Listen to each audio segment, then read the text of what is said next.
students. Good day. I believe you are doing well wherever you are. I am Dr. Vivian Ugwala, a lecturer in the Department of Languages, Faculty of Arts, National Open University of Nigeria, Abuja.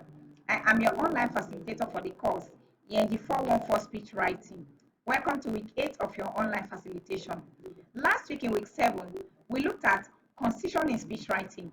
This week in week 8, we are going to be looking at what to look out for when reviewing speeches, and we're going to go through what we have learned from the first week to the 7th week. Thank you.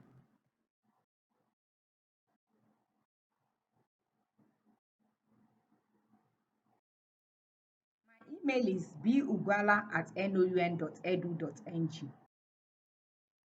Things to look out for when reviewing speeches, and then revision. The intended learning outcomes.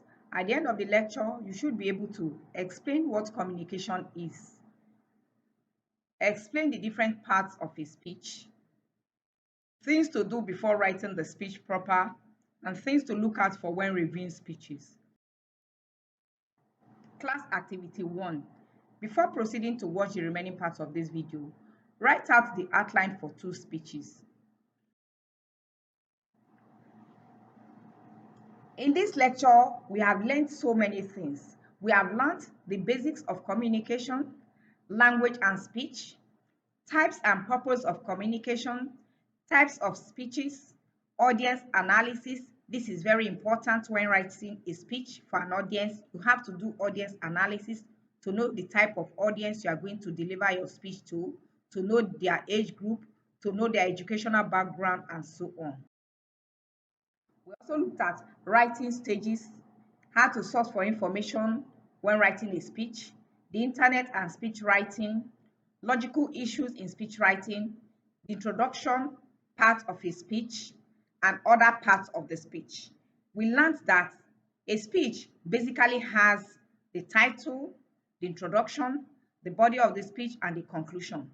These different parts of the speech have different pieces of information that should be contained in them. An introduction to a speech. Then the introduction strategies. Like we've learned that you can use rhetorical questions to begin your speech. You can use anecdotal quotes to begin your speech. You can use what you know that will attract your audience to begin your speech in order to captivate your audience, to capture their attention. We have also looked at techniques of writing the body of the speech and features of the conclusion. The concluding part of the speech wraps up the ideas you have enumerated in the speech. The concluding part of a speech sort of summarizes all what you have been saying, both at the introduction, the body of the speech. It should also reiterate the points you have made in the body of the speech. Then we looked at documenting different materials using both the APA and MLA referencing styles. You have to reference materials properly in your speech, especially when you are quoting from an authority. You have to reference it very well. We have also looked at paragraph, features of a good paragraph, punctuation marks and their uses, sentence, types of sentences and classification of sentences, tense, aspect, and concord. These are very important when writing a speech. You have to vary your paragraph length. Your paragraphs should not be too short and they should not be too long. The punctuation marks are very, very important in writing speeches because if you don't punctuate your ideas properly, you can pass a wrong message to your audience.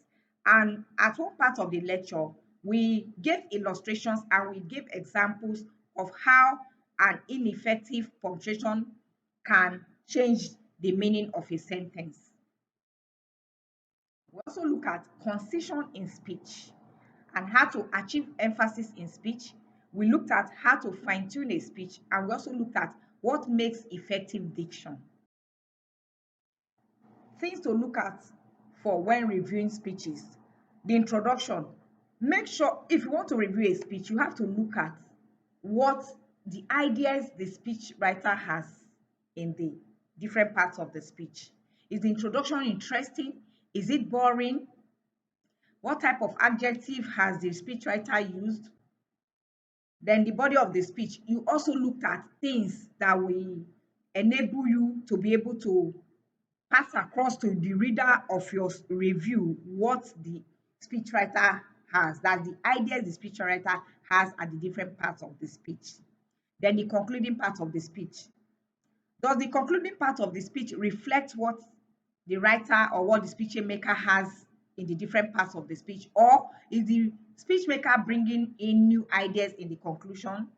Then you have to look at the words, phrases, clauses the speechwriter has used. You can look at the types of sentences, whether the sentences are simple, compound, complex, or compound complex, or the case as the case may be.